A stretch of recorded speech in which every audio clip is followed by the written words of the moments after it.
work like hell. I mean, you just have to put in, 80 to 100 hour weeks every week. And then a lot of work. All those things improve the odds of success. Okay. People often will think of money as having power in and of itself. It does not. Money is information, and it does not have power in and of itself. And applying the physics tools of thinking about things in the limit is helpful. If you are stranded on a tropical island and you have $1 trillion, it's useless because there's no resource allocation. Money is a database for resource allocation, but there's no resources to allocate except yourself. So money is useless. The true economy is very important. Like, the true economy is the output of goods and services. It's not money. It's literally what is the output of goods and services. Money is simply a way for us to, or anything that you call money, is a way for us to conveniently exchange goods and services without having to engage in barter, and also to shift obligations in time. Those are the two reasons that you have money. This thing called money. It's really a database. Money is an information system for labor allocation and for exchange of goods and services and for translating in time.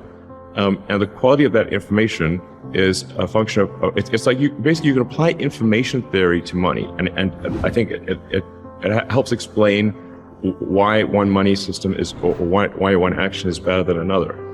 There are many other people out there who can't stand this world of billionaires. They are hugely offended by the notion that an individual can have the same wealth as say, 1 billion or more of the world's poorest people.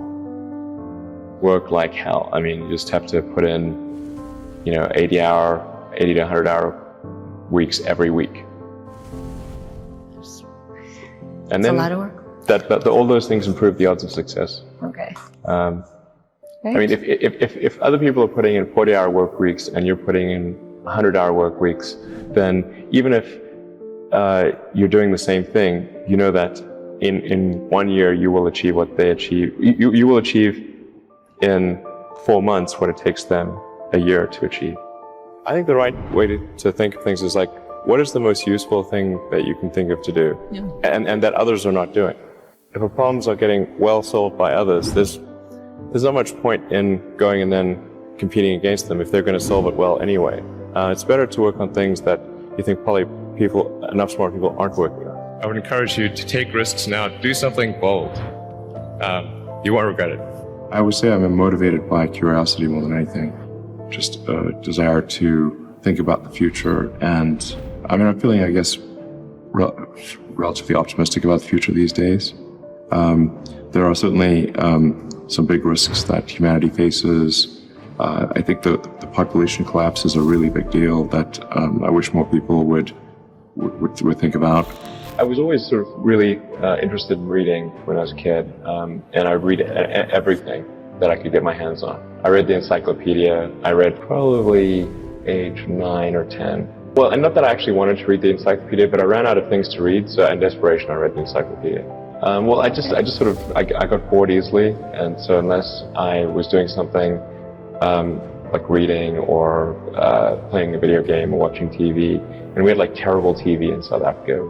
I like watching TV, right. but there wasn't that much of it. So when I was a kid, I was wondering kind of what's the meaning of life? Like, why are we here?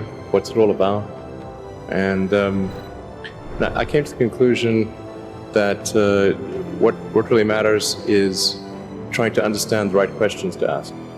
And the more that we can increase the scope and scale of human consciousness, the better we are able to ask these questions. There's certain things that are necessary to ensure that the future is good, and some of those things are, in the long term, having long-term sustainable transport and sustainable energy generation, to be a spacefaring civilization, and for humanity to be out there among the stars and be a multi-planetary species.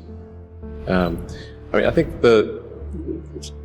being a multi-planet species and being out there among the stars is important for the long-term survival of humanity, and That's one reason, kind of like life insurance for life collectively, life as we know it.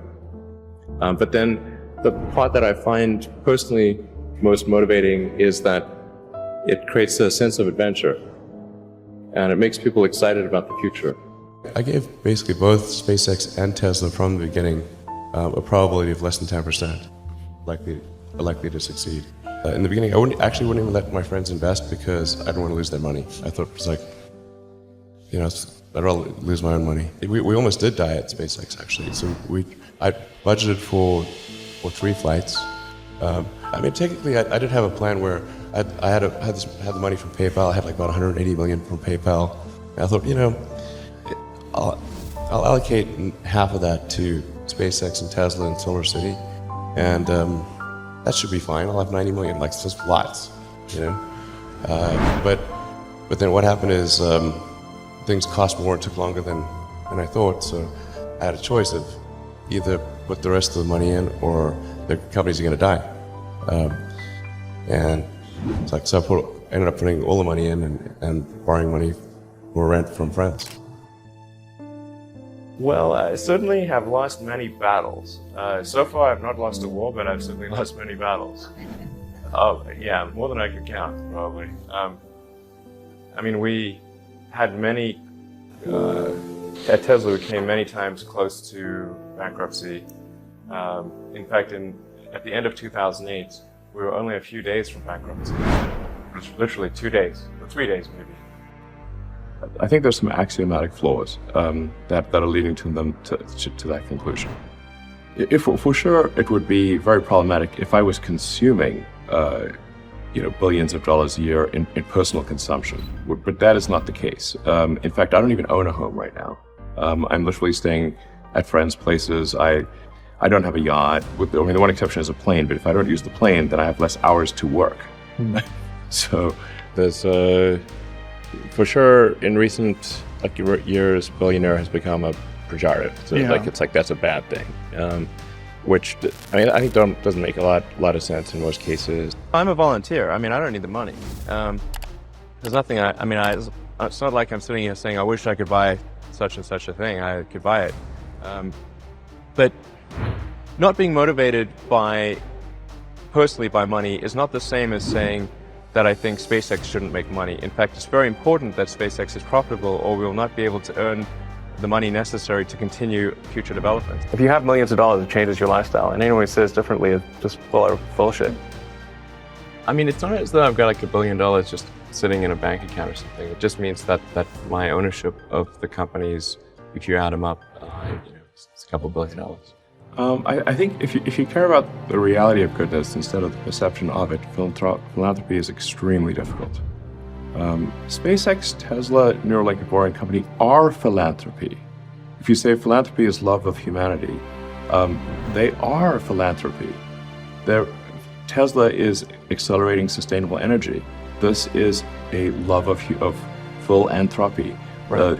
SpaceX is trying to ensure the long-term survival of humanity with multi-planet species. This is love of humanity.